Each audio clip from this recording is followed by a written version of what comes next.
नमस्कार दोस्तों, प्रश्न आपके उत्तर हमारे YouTube चैनल पर आपका स्वागत है। शुरू करते हैं दोस्तों।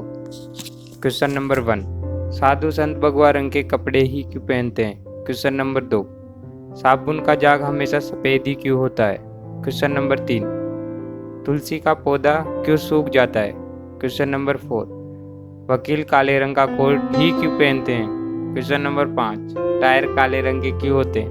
क्वेश्चन नंबर 1, साधु संत भगवा रंग के कपड़े ही क्यों पहनते हैं? हमारे धर्म में साधुओं को ईश्वर की प्राप्ति का माध्यम समझा जाता है। दिव्य और सिद्ध योगी साधु बड़े ज्ञानी और भला करने वाले होते हैं, पर कुछ अज्ञानी लोगों ने साधुओं का चोला पहनकर उनकी महिमा को कलंकित कर दिया है। हमें जालसान साधुओं से बचना चाहिए और अच्छे साधुओं की शरण लेनी चाहिए। आपने हिंदू सनातन धर्म में साधु संतों को केसरी या नारंगी रंग के कपड़े पहने हुए तो देखा होगा।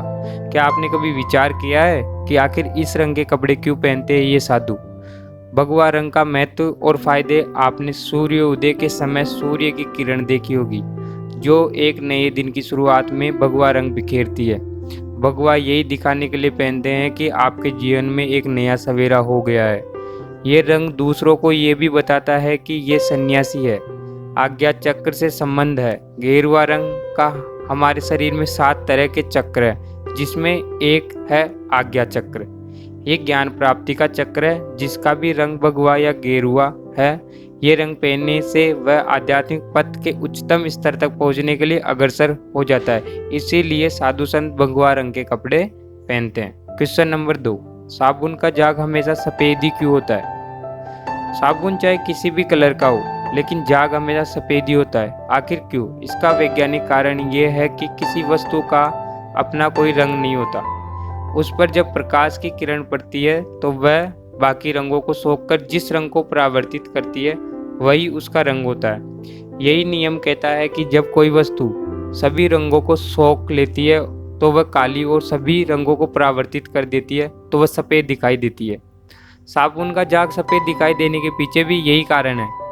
झाग कोई ठोस पदार्थ नहीं है। इसकी सबसे छोटी इकाई पानी, हवा और साबुन से मिलकर बनी एक पतली फिल्म होती है। ये पतली फिल्म जब गोल आकार ले लेती है, हम इसे बुलबुला कहते हैं। दरअसल साबुन का झाग बहुत सारे छोटे बुलबुलों का एक समूह होता है। साबुन के एक बुलबुले में घुलते ही प्रकाश की किरण अलग अलग दिशा में परावर्तित होने लगती है, यानी उसके अंदर प्रकाश किरणें सीधी एक दिशा में जाने के बजाय अलग अलग दिशा में बिखर जाती है।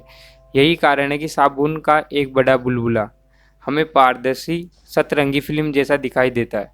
अगर ऐसे किसी बुलबुले में से कोई प्रकाश किरण एक ही दिशा में लौटती है तो ये कागज की तरह सफ़ेद दिखाई देता है। क्वेश्चन नंबर 3, तुलसी का पौधा क्यों सूख जाता है?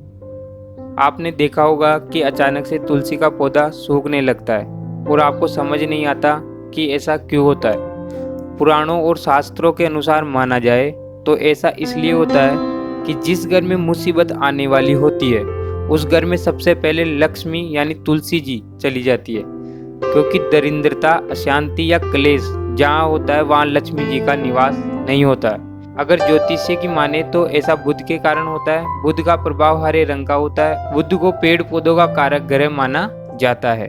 क्वेश्चन नंबर 4, वकील काले रंग का कोट ही क्यों पहनते हैं? वकील काला कोट इसलिए पहनते हैं क्योंकि काला रंग दृष्टिहीनता का प्रतीक होता है। कहा जाता है कानून अंधा होता है और दृष्टिहीन लोग किसी के प्रति पक्षपात नहीं करते हैं। इसी कारण से वकीलों के कोट का रंग काला रखा गया है, जिससे वकील बिना किसी पक्षपात के अपना काम ईमानदारी से कर सके।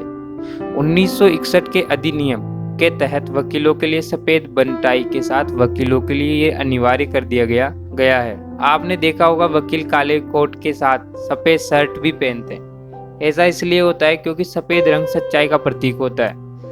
तो काला और सफेद का मतलब हो गया कि वकील बिना किसी भेदभाव के पूरी ईमानदारी और सच्चाई से अपना काम कर सके, जिससे न्याय पर लोगों का विश्वास बना रहे। और लास्ट क्वेश्चन, टायर काले रंग के क्यों होते हैं? प्राकृतिक रबर का रंग स्लेटी होता है, फिर भी टायर काले रंग के क्यों होते हैं? क्योंकि टायर बनाते समय इसका रंग बदल जाता है और स्लेटी से काला हो जाता है। टायर बनाने की प्रक्रिया को वेल्कनाइजेशन कहते हैं। टायर बनाने के लिए उसमें काला कार्बन मिलाया जाता है जिससे रबर जल्दी नहीं घिस सके। यदि सादा रबर का टायर 10,000 किलोमीटर चल सकता है तो कार्बन युक्त टायर 1,00,000 किलोमीटर या उससे अधिक चल सकता है। अगर टायर में साधारण रबर लगा दिया जाए तो वह जल्दी ही घिस जाएगा और ज़्यादा दिन नहीं चल पाएगा। इसलिए इसमें काला कार्बन और सल्फर मिलाया जाता है जिससे कि टायर काफ़ी दिनों तक चल सके। काले कार्बन की भी कई श्रेणियाँ होती है और रबर मुलायम होगी या सख्त, ये इस पर निर्भर करेगा कि कौन सी श्रेणी का कार्बन उसमें मिलाया गया है। मुलायम रबर के टायरों की पकड़ मजबूत होती है लेकिन वो जल्दी घिस जाते हैं, जबकि सख्त टायर आसानी से नहीं घिसते और ज़्यादा दिन तक चलते हैं। टायर बनाते वक्त इसमें सल्फर भी मिलाया जाता है और कार्बन काला होने के कारण ये अल्ट्रावायलेट किरणों से भी बच जाता है। थैंक यू दोस्तों, मेरे चैनल को लाइक, शेयर एंड सब्सक्राइब करें। Thank you.